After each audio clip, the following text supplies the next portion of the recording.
Hi, I'm Dr. Amy Merrill Willis at the University of Lynchburg, and my topic today is why are apocalyptic movies so popular?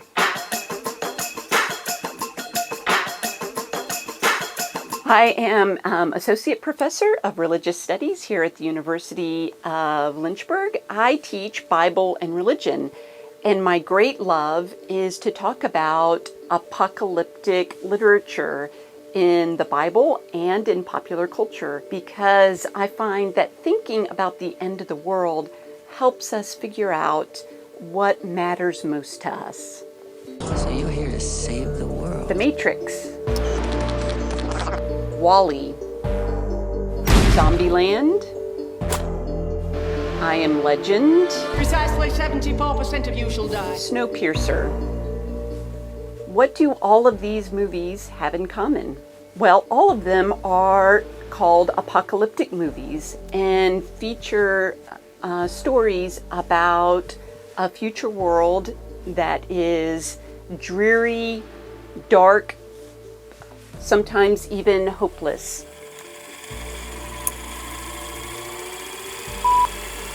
This is my brief take on why Americans spend so much time inhabiting these grim realities and why that might be time well spent. Oh, what a day! What a lovely day! To understand our fascination with apocalyptic movies, we need to first understand what apocalyptic movies are. Popular culture typically defines apocalyptic movies as those that are concerned with global catastrophe, such that the world as we know it has ended. And we are left instead with a future landscape that is dystopian in nature. Dystopias are places that are filled with oppression, inequality, persecution, or maybe with zombies trying to eat the last remaining humans. The word dystopia actually comes from the philosopher John Stuart Mill, who coined the term in 1880. And it's from the Greek words meaning a bad place. Why do we spend so much time thinking about miserable future dystopias? There are lots of ideas about this. The first idea comes from novelist Dale Bailey, who says that apocalyptic movies attract us because they are personal tragedies writ large. That is, people often think of their own personal tragedies as something that is world-ending. And personal tragedies always draw us in. So we cannot help but blow them up and imagine them as being nothing less than the end of the world. Sometimes fear is the appropriate response. Another idea is that apocalyptic movies speak to our desires for liberation, our fantasies, if you will, to be liberated. We're going to live on. We're going to survive. Today, we celebrate our Independence Day. Liberated from what, though? One thinker argues that the liberation that we seek in watching these apocalyptic movies is liberation from the boredom of the everyday, mundane world. When we go to an apocalyptic movie, we are able to escape from a world in which we have to pay bills and get up and go to work each day or make lunch or do grocery shopping. And we are instead transported into a world that is bigger and larger than life and far from boring. Another idea behind this fantasy of liberation is that we are being liberated from the world in which we live in which it is an intractable world, a world that is not easily changed, even though we might want it to change.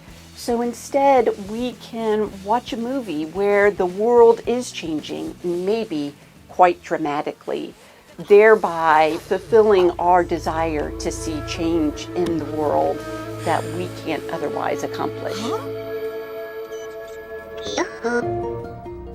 Still, another idea behind the appeal of apocalyptic movies has to do with the way in which apocalyptic movies speak to our deepest anxieties in ways that we could not otherwise articulate ourselves. So some of the earliest apocalyptic movies came in the wake of World War II and the atomic bomb.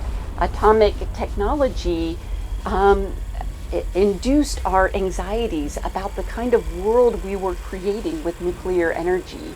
So some of those earliest movies featured atomic landscapes that revealed our deepest concerns about a world in which the nuclear bomb exists.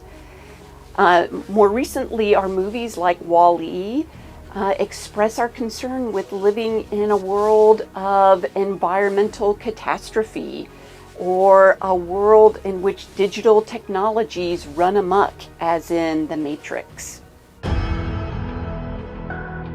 Another idea about what apocalyptic movies do for us that is so appealing is the idea that they help us imagine ourselves in heroic circumstances. Since apocalyptic movies imagine humanity in extreme situations, they give humans the opportunity to embrace a heroic narrative and to think of ourselves as heroes in difficult situations. But whether it's about freeing us from the mundane world, helping us imagine ourselves more heroically, or expressing our anxieties, one thing that apocalyptic movies do is reveal. And in fact, the word comes from the Greek word for revelation or reveal.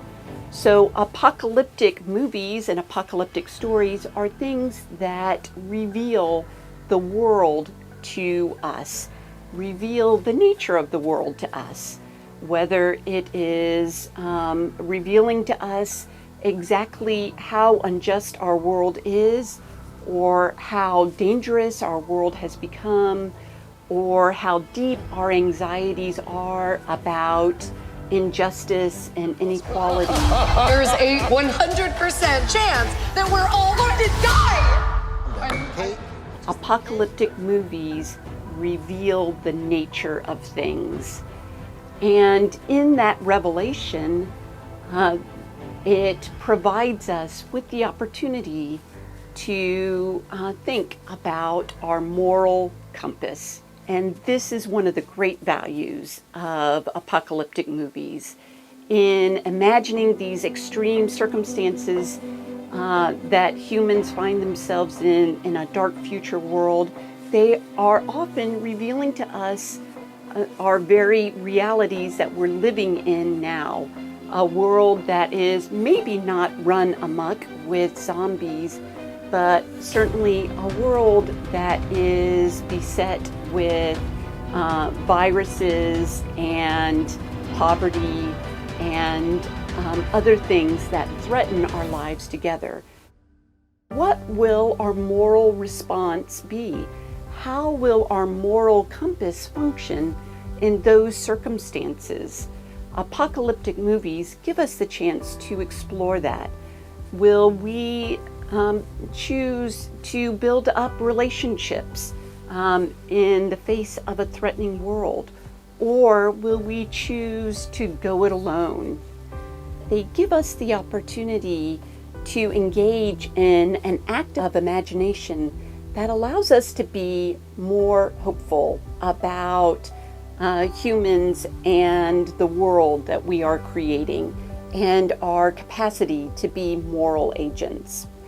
Writer Christopher Brown has said that dystopian landscapes that feature so prominently in apocalyptic stories do just that. That even the grimmest dystopian landscapes can hold the pathway to something better.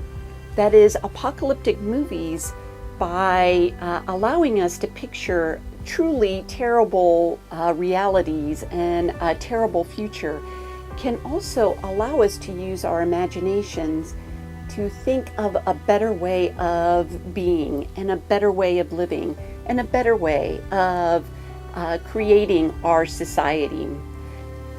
Apocalyptic movies are fundamentally stories about hope, because even though apocalyptic movies are constantly imagining the end of the world as we know it, their goal is ultimately to suggest a rebirth and a new beginning. So as dire as situations are in these movies for humanity, the possibility of starting again, rebirth and transformation is always present, even if it's just in a slight glimmer. And so the end of the world is all around us, but so is a new beginning.